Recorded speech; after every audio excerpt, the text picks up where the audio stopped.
Boa tarde para você. Veja os destaques do Repórter Rio desta segunda-feira, dia 11 de dezembro. A polícia e o Ministério Público voltam às ruas para a segunda fase da operação que investiga um esquema criminoso entre dirigentes de clubes de futebol e de torcidas organizadas. O ex-prefeito Eduardo Paes e o ex-secretário municipal de transportes, Rafael Pisciani, são condenados a pagar multa de R$200 mil cada um por não terem cumprido a meta de climatizar 100% da frota de ônibus. Mesmo sem dinheiro, o governo do estado dá desconto de 3% para quem pagar o IPVA 2018 em cota única. Evento no Museu do Amanhã reúne os grandes nomes dos efeitos visuais. É agora no Repórter Rio. A Delegacia de Repressão aos Crimes de Informática e o Ministério Público Estadual deram início hoje à segunda fase da Operação Límpidos, que investiga o envolvimento de dirigentes de clubes de futebol com chefes de torcidas organizadas em um esquema ilícito de venda de ingressos. Quem tem as informações ao vivo da cidade da polícia é a repórter Thaís Araújo. Muito boa tarde, Thaís. Boa tarde, Marcelo. Boa tarde a todos. Olha, ao todo foram expedidos 14 mandados de prisão preventiva e 11 foram cumpridos. Deles, 5 eram relativos a pessoas que já estavam presas. Outras 6 foram detidas hoje. Entre elas, o assessor da presidência do Fluminense, Arthur Mahmoud, o presidente da torcida organizada Raça Fla, Alisson Galvão de Souza, além de funcionários da empresa Imply, contratada pelo Flamengo para confeccionar ingressos.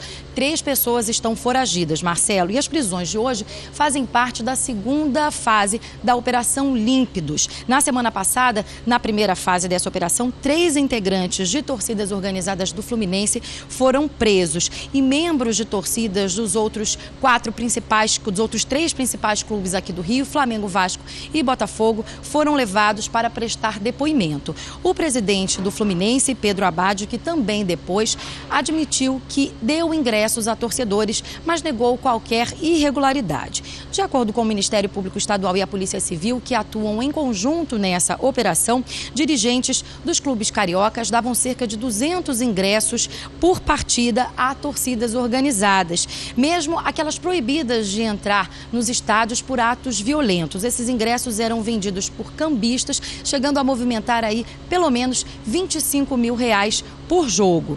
Bem, em entrevista coletiva há pouco aqui na cidade da polícia, o promotor do Ministério Público Estadual, Marcos Cac, disse que esse esquema gera uma disputa entre torcidas organizadas até de um mesmo clube, o que acaba muitas vezes em violência dentro e fora dos estádios.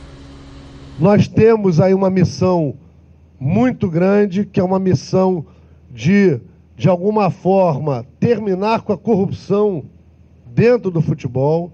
Nós precisamos estancar o dinheiro que chega nessas torcidas e assim, de uma forma indireta, nós conseguiremos estancar a violência que permeia os estádios. E daqui a pouquinho a gente conversa com o nosso comentarista esportivo Marco Aurélio Carvalho sobre essa nova fase da operação da polícia e do MP estadual contra dirigentes de clubes e de torcidas também, sobre também a posição dos clubes, o que eles têm a falar sobre essa situação.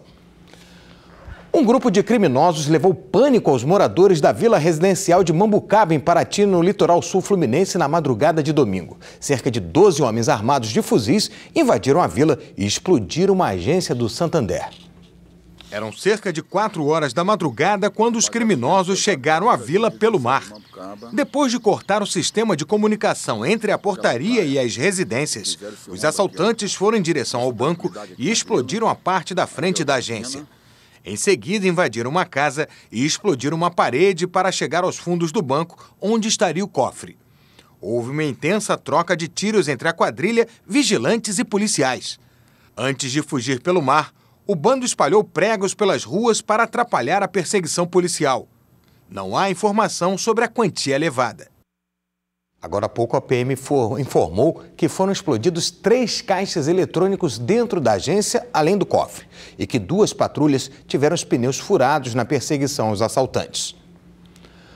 Uma mulher foi atropelada na calçada por um ônibus na madrugada de hoje em Madureira, na zona norte do Rio. Ela teve fratura na perna e foi levada para o Hospital Salgado Filho no Meier e não corre risco. O motorista prestou depoimento e foi liberado. A Rio Ônibus afirmou que está apurando o acidente. E hoje pela manhã, um ônibus da aviação Nova Cap bateu em um poste na Avenida Dom Helder Câmara, na altura da Abolição, sentido centro. Apesar do estrago, ninguém ficou ferido. O veículo foi recolhido para a garagem. Por causa do acidente, uma faixa da avenida ficou interditada durante toda a manhã e causou reflexos no trânsito da região. Em nota, a aviação Nova Cap informou que vai ouvir o motorista para apurar as causas do acidente.